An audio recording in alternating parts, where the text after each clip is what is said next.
Pak Gusti senyumnya lebar sekali nih. Dia senang sekali mendapat pertanyaan ini. Lebar sekali. Ini dia pertanyaan yang sebetulnya juga ingin saya tanya itu, gitu kan? Oh, ini jawabannya ingin saya dengar.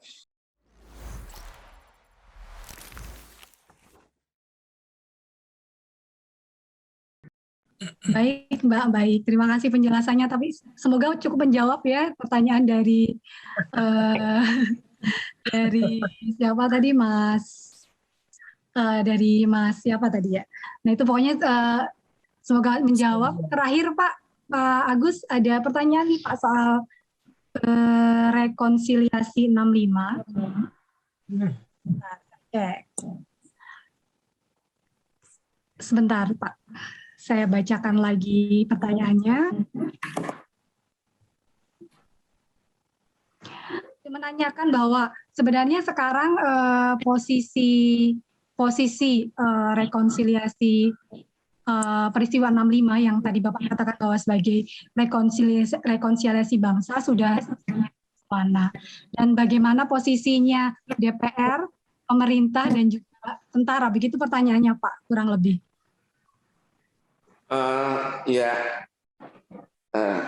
Kalau mengenai posisi sayap ataupun bagian-bagian dari pemerintahan DPR, pemerintah itu silakan tanya kepada sumber yang tepat ya.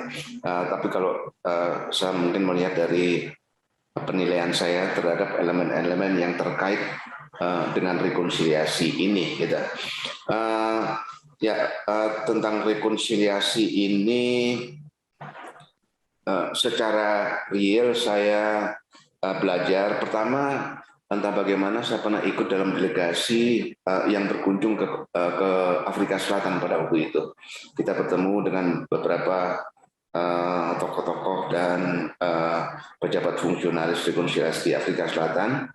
Tetapi yang memberikan pengalaman konkret kepada saya adalah ketika saya ditunjuk sebagai salah satu komisioner mewakili Indonesia di dalam Komisi Kebenaran dan Persahabatan Indonesia Timor Leste.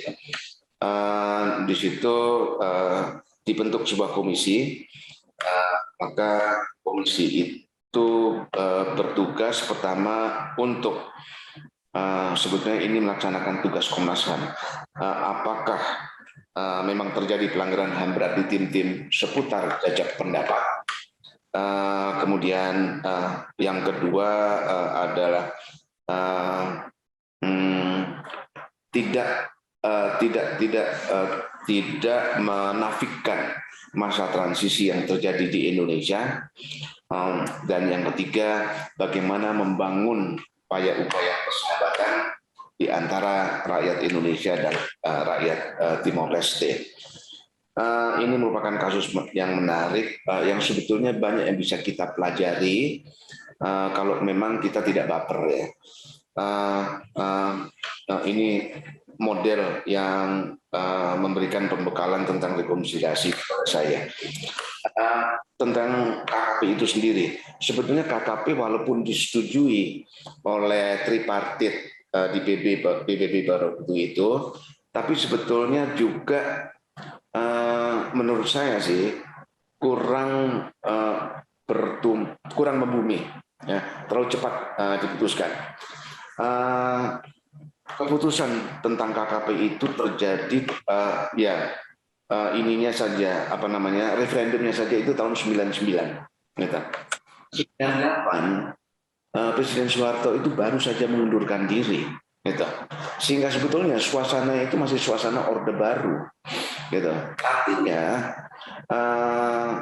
ABRI masih punya dui fungsi.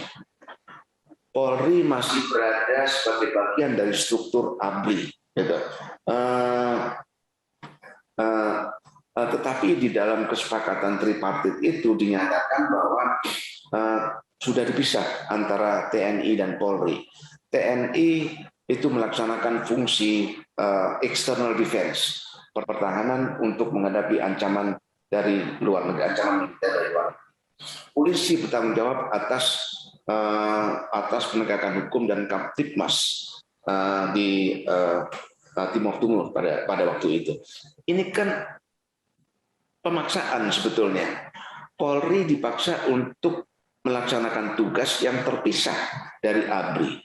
Padahal selama ini Polri ini adalah bertugas di bawah, bisa dikatakan di bawah ketiak ABRI. Ini mana mungkin? Dan kalau kita lihat juga sebelumnya, kelompok-kelompok kelompok-kelompok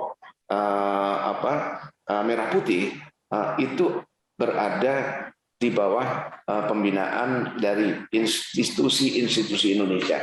Kita lihat saja di dalam, kembali ini adalah penyimpangan dan cacat dari Undang-Undang nomor 20 tahun 82. Dinyatakan pertahanan keamanan negara atau Indonesia dilaksanakan berdasarkan Sisangka Merata. Sisangka Merata itu terdiri dari pembentukan rakyat dipersenjatai, semacam Hansip, Wanra, perlawanan rakyat, pertahanan sipil, rakyat terlatih, seperti itu. Masing-masing elemen itu mempunyai induk organisasinya untuk berfungsi membina, melatih, mendanai. Gitu. Padahal kita lihat ketika terjadi lepas kendali terhadap kelompok-kelompok ini setelah diajak pendapat, kita melihat bahwa sebetulnya ini punya garis tanggung jawab kepada institusi-institusi di Indonesia. Inilah yang menyebabkan komisi itu mengatakan bahwa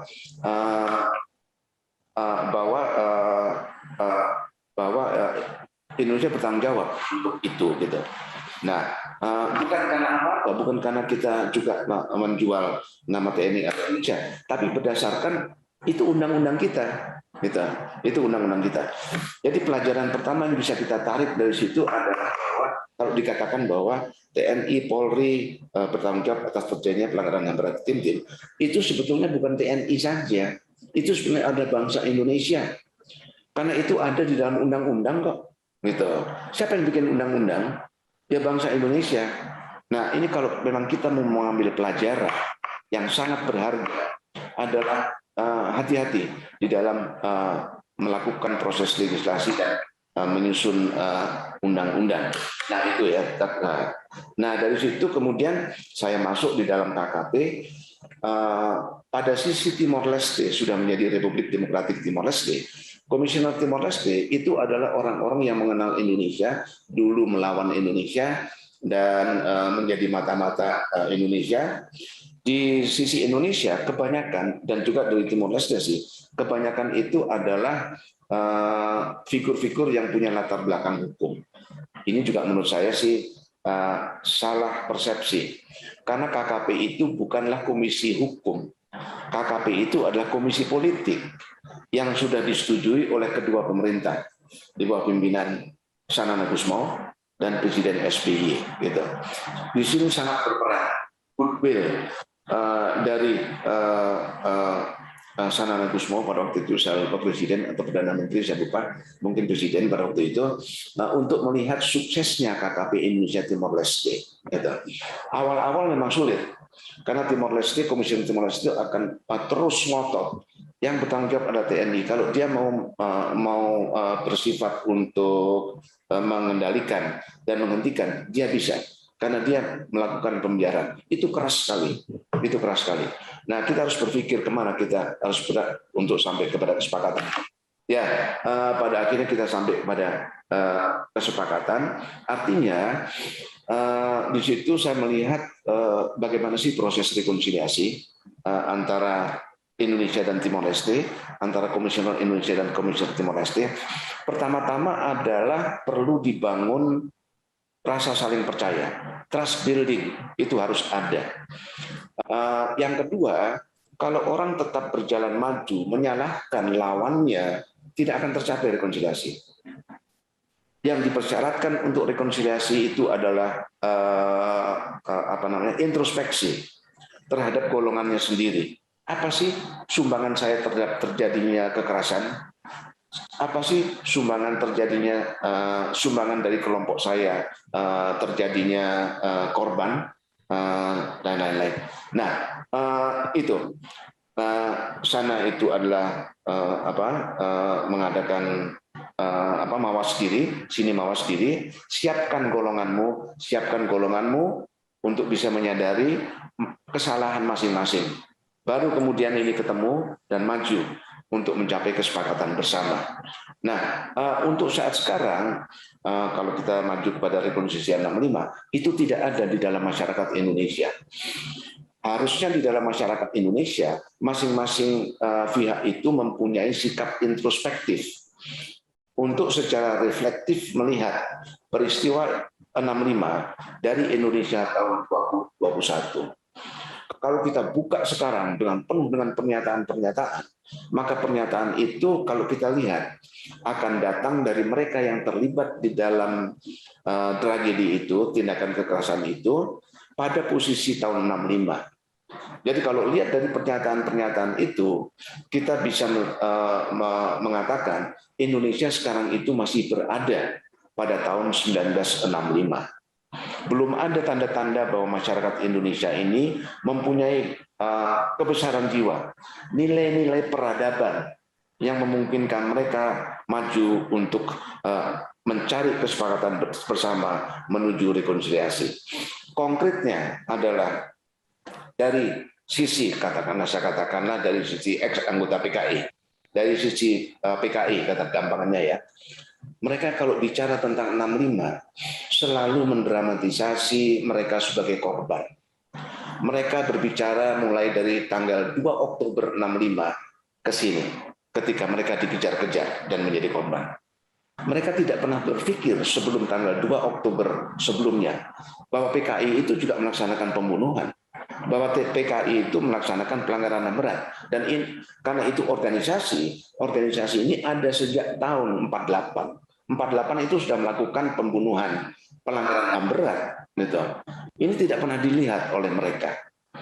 Dari sisi lain yang anti PKI, maka kita juga melihat bahwa negara itu seperti ketentuan konstitusi terhadap presiden bukan memegang kekuasaan yang tak terbatas.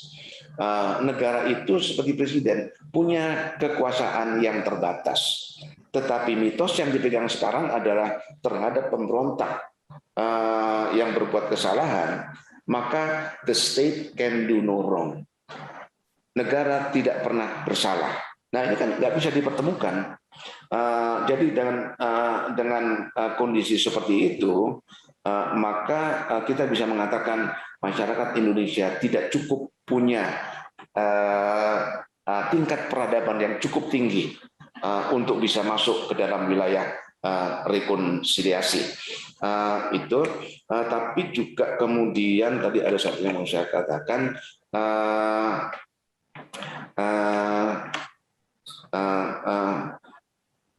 Saya lupa, nanti kalau ingat saya tambahkan. Sehingga dengan demikian memang tidak bisa dipaksakan, rekonsiliasi tidak bisa dipaksakan. Kita masuk untuk mencoba selalu menyadarkan dari diri masing-masing satu, bahwa di sisi negara mengatakan bahwa the state can be more, karena itu didasarkan kepada undang-undang subversi yang sifatnya absolut tanpa batas. Nah, yang sekarang ini jelas akan sangat dipertanyakan dari kaidah-kaidah hak asasi manusia. Jadi sekarang tergantung kepada kita semua, kepada masyarakat. Masyarakat Indonesia mau kemana? Mau menunjukkan bahwa kita masyarakat yang beradab, bahwa kita masyarakat yang bisa berdamai dengan masa lalunya, dan yang memandang ke masa depan sebagai sebuah masyarakat yang solid, atau kita masih terpaku kepada ikatan dendam di masa lalu. Dan kita akan selalu melihat tahun 65, walaupun nanti Indonesia dari tahun 21, 22, 23, 35, 45, akan selalu menempatkan diri kita secara individu terhadap peristiwa 65 dari posisi tahun 65. Sehingga Indonesia tidak akan pernah maju dari tahun 1965. Itu yang menyebabkan saya melihat masyarakat kita belum siap untuk rekonsiliasi, dan itu tidak bisa dipaksakan. Terima kasih. Baik, Pak Agus, terima kasih banyak. Penjelasannya sangat membuka perspektif baru terkait peristiwa 65 ya Pak Agus. Ternyata rekonsiliasi itu butuh komitmen dari banyak pihak termasuk masyarakat. Masyarakat harus siap untuk rekonsiliasi, harus siap pula harus siap pula melupakan dendam masa lalu.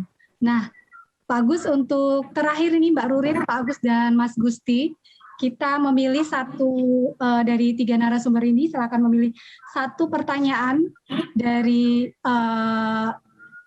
mereka, dari hadirin, dari penanya tadi yang dianggap paling baik. Di sini tadi ada 5 atau 6, saya bacakan pertanyaannya. Yang pertama dari Pak Teddy Handoko yang menanyakan tentang keputusan strategis, bagaimana memperjuangkan Pak Agus memperjuangkan keputusan strategis dan meyakinkan pimpinan agar disetujui. Kemudian dari Pak Gondo Iswahyanto yang menanyakan tentang apakah betul pernyataan Pak Luhut bahwa Pak Agus ini dijegal oleh Pak Prabowo. Kemudian yang ketiga dari Mas Andreas Haryono yang menanyakan tentang rekonsiliasi tadi di 65 menurut perspektif Pak Agus yang barusan saja dijelaskan oleh Pak Agus. Kemudian dari ahli Vermana yang dari Padang, pertama tadi dia menanyakan tentang reformasi RI. Dan yang selanjutnya adalah dari itu saja Pak, dari penanyanya itu saja Pak Rurit dan Mas Gusti. Silakan dipilih salah satu penanya yang dianggap pertanyaannya paling baik. Saya milih Pak Gondo. Baik. Pak Agus memilih siapa Pak Agus? Kenapa? Coba Pak Gusti. Coba Pak Gusti dulu. Pak Gusti dulu, baik. Pak Gusti memilih siapa? Saya pilih penanya yang dari Sumatera Barat tadi. Pak Vermana ya, Pak Vermana. Ya. Baik. Nah, keputusannya sekarang di Pak Agus memilih siapa, Pak? Yang dari Sumatera Barat itu Pak Fernandes itu ya? Vermana, Pak Vermana. Firmana ya, memang cuma satu Sumatera Barat itu ya. Ya, satu itu aja tadi pertanyaan tentang strategi Bapak tentang reformasi TNI tadi. Ya, saya memilih dia juga karena juga penyampaian gagasan dan perjuangan untuk merubah itu tidak seperti jalan tol. Begitu dikeluarkan semua orang setuju. Lantas bagaimana kalau ada orang yang tidak setuju? Dan semua orang akan menghadapi itu, dan kadang-kadang kalau kita salah menangani tentang ketidaksetujuan itu, kita menghadirkan kondisi yang lebih buruk daripada kondisi yang ingin kita ubah. Jadi saya juga kepada penanya dari Sumatera Barat tadi, kalau memang betul pertanyaannya itu, begitu Mbak Anita. Berarti 2 lawan 1 nih Mbak Rurit. karena tadi 2.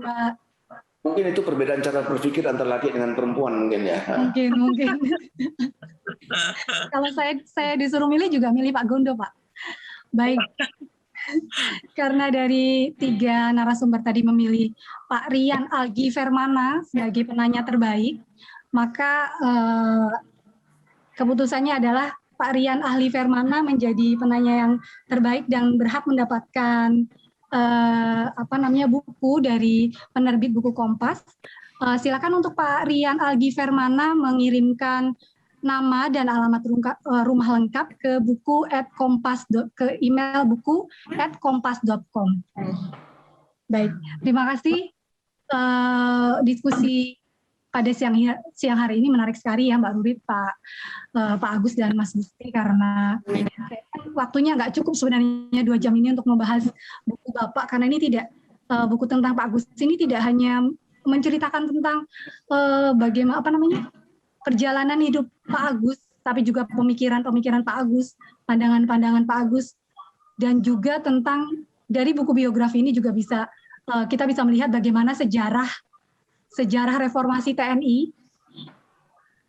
Reformasi TNI di Indonesia ini berjalan, kemudian juga tentang rekonsiliasi tragedi 65 sejauh mana sudah berjalan. Kita juga bisa membacanya dari buku yang ditulis oleh Mbak Rurit ini. Untuk mendapatkan buku ini bisa langsung ke gerai.kompas.id silakan untuk membacanya, untuk mendapatkan penjelasan yang lebih terang-benderang tentang Pak Agus dan pemikirannya. Terima kasih sekali untuk para narasumber, Mas Gusti, Mbak Rurit, dan juga Pak Agus. Terima kasih dari saya serahkan kembali ke Mas Agung. Wassalamualaikum warahmatullahi wabarakatuh. Terima kasih banyak. Waalaikumsalam warahmatullahi wabarakatuh. Terima kasih banyak Mbak Anita yang sudah memandu kita selama 1 jam lebih, hampir 2 jam, memandu kita dalam bincang-bincang buku ringan, santai dengan Pak Agus, dengan Mas Gusti dan Mbak Rurit. Terima kasih banyak telah memandu kita bersama. Dan juga terima kasih kepada para narasumber, Pak Agus, Mbak Rurit, Mas Gusti, yang sudah berkenan untuk bersama kita selama 2 jam siang ini, berbincang mengenai buku Tentara Kok Mikir. Ibu Bapak sekalian, terima kasih atas kebersamaan kita selama 2 jam ini. Mohon maaf jika ada banyak kekurangan selama acara berlangsung karena koneksi internet dan seterusnya yang juga membuat ketidaknyamanan di sana-sini. Kami mohon maaf sebesar-besarnya dari penerbit buku Kompas. Beberapa informasi yang bisa saya sampaikan adalah buku Pak Agus ini, Tentara Kok Mikir, bisa didapatkan di gerai.kompas.id. Dan juga beberapa acara yang kami lakukan, informasi buku baru dan seterusnya bisa diikuti di Twitter dan Instagram @bukukompas. Selain itu juga di gerai.kompas.id juga banyak tersedia buku-buku terbitan Kompas. Kemudian terkait dengan ibu bapak yang berminat untuk mengirimkan naskah ke penerbit buku Kompas, kami juga terbuka peluang, membuka peluang seluas-luasnya untuk naskah-naskah yang masuk, bisa dikirimkan di email buku@kompas.com. Itu pengumuman yang pertama. Kemudian pengumuman yang kedua terkait dengan penanya yang sudah dipilih oleh para narasumber, ada Pak Gondo Iswahyanto dan Pak Rian Fermana. Mohon mengirimkan nomor kontak dan alamat kirim karena ada bingkisan buku dari kami untuk Bapak sekalian ke alamat email buku@kompas.com.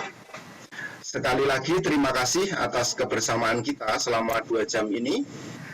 Terima kasih atas kerelaannya meluangkan waktu dan bergabung untuk berdiskusi, membincangkan buku Tentara Kok Mikir. Dan sekali lagi mohon maaf kalau ada banyak kekurangan di sana-sini. Dan salam sehat untuk kita semua, selamat melanjutkan aktivitas. Wassalamualaikum warahmatullahi wabarakatuh. Om Santi Santi Om Rahayu. Sampai jumpa di lain kesempatan. Terima kasih.